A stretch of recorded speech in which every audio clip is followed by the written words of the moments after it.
I'm Kevin Smith. I'm with Crescat Capital. We're here at the Beaver Creek Precious Metals Summit, and I'm here with Mike Spreadborough. He's the executive co-chairman of Novo Resources. Full disclosure, Quentin, who also works for Crescat, is the other co-chairman of Novo Resources. And a very important member of the team. Yes. Yeah. So, and Crescat is invested in Novo. We've been an investor for a number of years, and we're excited about a lot of the different opportunities that they have. Mike, can you just give the audience the basic story of what's going on, the three pillars, like you say? Yeah. No, thanks for catching up. So I think where we've started 2024, which is advancing very rapidly. The company is in good position. Given some of the issues that happened in the last couple of years, we started the year with a very clean balance sheet, which I think was really good, a really good cash position. So our whole strategy this year was really tied around three things. One is, and we'll get into more detail, I'm sure, the Egina joint venture that we have with De Grey. That's an absolute great opportunity for our shareholders. De Grey is a $2.2 billion market cap company. We've got tenements right next to them. June last year we did this deal with us spending $25 million over 4 years to earn 50%. And as I say to people, you only do the maths. That's $25 million for 50%. Well, that's $50 million kind of in value. So that's a fantastic thing for shareholders. Their program is going really well. They've got 2 drill rigs drilling flat out. So that's really the key aspect for us. We still have over 6,000 square kilometres of tenure in the Pilbara. We've already completed 2 drilling programs this year. Results have probably been a little bit disappointing, but that's kind of the challenges of greenfields exploration. You work very hard to make the right decisions and hope that you'll get success, and we'll keep doing that through that 6,000 square kilometres. And then the other side of it is we are out there now looking for new projects to bring into the portfolio. We've got the capacity with our team, and we've also got the financial capacity now. So we've been looking for particularly copper and gold projects in Australia that we can bring our intellect to those and bring them into a decision to mine. So we're looking for advanced stage exploration projects, and we'll keep doing that. Gold price is up, so we think it's a good time to keep looking for good gold projects. Okay, great. So kind of the three areas then, the joint venture with De Grey, and they're spending big money, which is great. Yeah. You're doing your own drilling as well, and then the third is that you're looking for a new project. Yeah, definitely. And between now and the end of the year, people will know that in the Pilbara we shut down in November because it gets a bit hot and a bit of rainfall. But we'll still do one more drilling campaign, probably about 3,000 to 4,000 metres on one of our properties. Not sure which one yet, but we still have good opportunities there. They're early stage conceptual, but that is the excitement. So people will see some results come through from that drilling program. You'll definitely see more results come through on the Egina joint venture. And if people have been keeping up the news, you'll find that in Victoria earlier this year we completed a drilling program on our Belltopper project. We've done some re-logging and looking at the previous work of other people, and from that we re-assayed stuff, so we found mineralisation that people haven't identified. So in the next couple of weeks people will see a really good update on Belltopper, and for the first time you'll get a concept of what it really all looks like in 3D, because we've done a nice little video as well.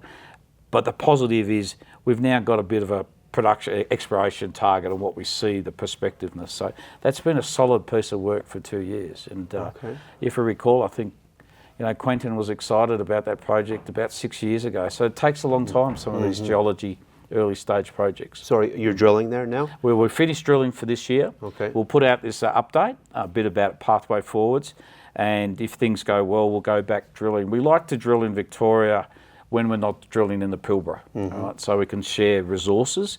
So it's early stage next year. You'd expect us to go back drilling in Victoria before we go back into the Pilbara. Okay, exciting. So news to look forward to on Belltopper in Victoria. Indeed, yeah. Okay. And as you and I know, gold price is good. I think it is a great time to invest in gold companies and definitely speculative exploration companies. Yeah. Warren Buffett and Charlie Munger, they say when it rains gold, don't put out the thimble, put out the bucket. I like it. Who would have known that that would apply literally to the gold? Because those guys don't buy gold. But that's the way I feel about this market.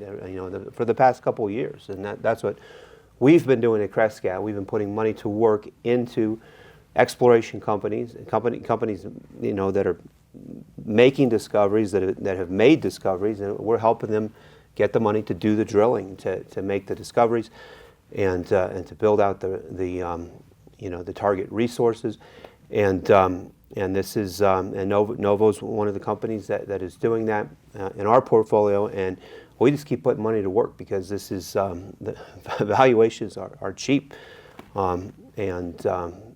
with gold now close to 2,600 today. I think we the junior space, the exploration space, starting to move. Look at some of the prices today, some of the moves today. I mean, it's like finally people are waking up. And here we are it's just the beginning. Yeah, and at the Precious Metals Conference the last 3 days, there's been more optimism, I think, than last year, and all the commentaries about gold price still having a bit to go. So we're in a good place. And just a reminder, everyone, I should have mentioned before, one of the big things we did, since the last time we caught up, is we're now listed on the ASX as well. That's right. So we're dual listed. That it's all about because we're home in Australia at the moment, but it provides more liquidity, more opportunity for everyone. So about a third of the stock now is trading on the Australian Stock Exchange. Oh, that's great! And you're on the big board in Canada. Big too, board right? in Canada, the TSX. Yeah. So we're in the big two platforms in the world for resource stocks. All right, Novo Resources, symbol NVO on both exchanges, AU and CT, or that's if you have a Bloomberg. Yes. Anyway, check out their website, Novo Resources. A lot of different things going on there. Great property package in the Pilbara, and looking for a new drilling at the Bell Topper, and looking for a new copper gold target is what you're looking for, right? Definitely. Yeah. All right. Something kind of advanced to where you can take it forwards and get into a cash flow position. Yeah, that's our challenge. And develop it. Great. And that's your background. You work for BHP, right? Well, I've done everything from being involved in exploration, feasibility studies, build 2 mines in my life. I've run big operations, over 10 million tonnes underground operations, and I went a bit strange for a while. I ran the largest iron ore port in Australia for a couple of years to do something a bit different. So I love the resource industry. It's a great industry to be with, great people, good place to be. All right. Mike Spreadborough, Novo Resources. Thank you Mike. very much. All right.